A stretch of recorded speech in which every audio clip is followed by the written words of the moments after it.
Green agro journey या चॅनलमध्ये आपलं पुन्हा एकदा स्वागत आहे.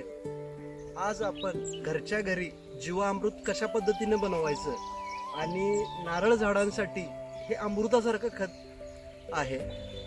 तर मित्रांनो, आपल्या नारळ झाडांची वाढ कमी होत आहे का? झाडांना नवीन पालवी जी येते ती कमी येत आहे का? किंवा खतांवरती हजारो रुपये खर्च करून देखील अपेक्षेप्रमाणे आपल्याला उत्पन्न घेता येत नाही का?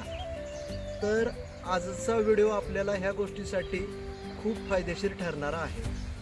कारण आज आपण घरच्या घरी जीवामृत कशा पद्धतीनं अगदी कमी खर्चामध्ये बनवता येईल हे आपण यातून बघणार आहे. तर हे नारळाच्या झाडाला कशा पद्धतीने द्यायचं, त्यामुळे नारळाच्या झाडांना होणारे फायदे, झाडांची वाढ, त्यामध्ये उत्पादनात होणारा बदल, ह्या गोष्टी आपण ह्या व्हिडिओद्वारे आपण सगळ्या गोष्टी या जाणून घेणार आहोत. हा व्हिडिओ नक्की शेवटपर्यंत बघा. यातून काही आपण सामान्य चुका देखील करत जाणार आहोत, त्याचंही आपल्याला मार्गदर्शन होत राहील. तर सर्वप्रथम आपण जीवामृत म्हणजे काय हे जाणून घेणार आहोत. जीवामृत हे एक नैसर्गिक सूक्ष्मद्रव्याचे द्रावण आहे. यामध्ये आपल्याला लाखो फायदेशीर जीवाणू असतात, आढळून येतात 100%. त्यामधील एक जमिनीतील पोषक द्रव्य उपलब्ध करून देण्यासाठी मदत करतात. यामध्ये जीवामृतामुळे आपल्या जमिनीमध्ये आपल्या झाडांना काय फायदा होतो हे सर्वप्रथम आपण जाणून घेऊया. तर पहिला मुद्दा म्हणजे जमिनीची सुपीकता वाढवते, मुळांना चांगल्या पद्धतीने बळकटी मिळते, नारळाच्या झाडांना पोषण चांगल्या पद्धतीने मिळतं, रासायनिक खतांचा फारसा खर्च होतच नाही, फार कमी होतो, जमिनीतील घटकांचे विघटन हे वेगाने होतं, आणि सर्वात महत्त्वाचा मुद्दा म्हणजे हे खत पूर्णपणे सेंद्रिय आणि कमी खर्चातील आहे. तर जीवामृत बनवण्यासाठी लागणारं साहित्य आपण पाहूया. तर 200 लिटर जीवामृत तयार करण्यासाठी आपल्याला काय साहित्य लागेल? त्यामध्ये आपल्याला सर्वप्रथम 10 किलो देशी गाईचे ताजे शेण घ्यायचे. त्यानंतर एक 10 लिटर देशी गाईचे किंवा गाईचे गोमित्र 10 लिटर असायला हवं. त्याच्यामध्ये 2 किलो गूळ, त्यामध्येच 2 किलो बेसन असो किंवा हरभऱ्याचं पीठ, आणि रानातील 1 मूठ झाडांच्या मुळाच्या सभोवतीची 1 मूठ माती. तर हेच प्रमाण आपल्याला, याचंच मिश्रण आपल्याला योग्य ठरणार आहे. आणि कमी प्रमाणात करायचं असेल तर याचंच प्रमाण थोडं थोडं कमी करून आपण कमी प्रमाणामध्ये करू शकतो. तर जीवामृत बनवण्याची आपण एक पद्धत पाहूया. एक 200 लिटर पाणी बसेल एवढा ड्रम घ्या. त्यामध्ये 200 लिटर पाणी टाकून 10 किलो शेणखत गाईचं, 10 लिटर गोमित्र, त्यानंतर 2 किलोचा गूळ जो आहे तो विरघळायला हवा त्यात, आणि त्यामध्ये 2 किलो बेसन किंवा हरभऱ्याचं पीठ, जशा पद्धतीने सांगितलेली ती माती मुठभर त्यामध्ये मिसळायची. त्यानंतर हे सगळं मिश्रण लाकडी काठीने व्यवस्थितरित्या ढवळून हे जीवामृत किमान सकाळी दिवसातून 2 वेळा ढवळायला हवं, सकाळी किंवा संध्याकाळी.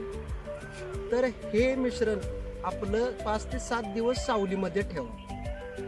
हे 7 दिवसानंतर आपलं जीवामृत चांगल्या पद्धतीनं तयार झालेलं असणार वापरायसाठी. तर नारळ झाडांना आपण जीवामृत कशा पद्धतीने द्यावं? तर नारळाच्या सभोवताली खोडापासून एक 3 ते 4 फुटांवरती एक चर मारून घ्या. तयार जीवामृत जे आहे एक 20 ते 10 लिटर, 10 ते 20 लिटर जीवामृत प्रति झाडाला गरजेचं आहे. त्याचबरोबर जमिनीमध्ये ओलावा असणं फार गरजेचं आहे.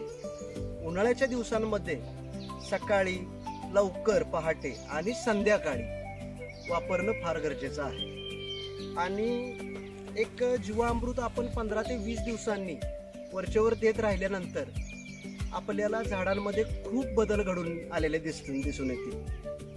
त्यामध्ये आपल्या झाडांना जीवामृत हे खूप म्हणजे खूप फायदेशीर ठरतं. याचा परिणाम आपल्याला झाडांच्या झालेल्या सुधारणेत, उत्पादनावरती नक्की दिसून येतो. तर जीवामृत वापरताना टाळावयाच्या चुका सर्वप्रथम आपण जीवामृत तयार करताना कोणत्याही रासायनिक पदार्थांचा वापर करू नये. लोखंडी ड्रमचा वापर अजिबात करू नये.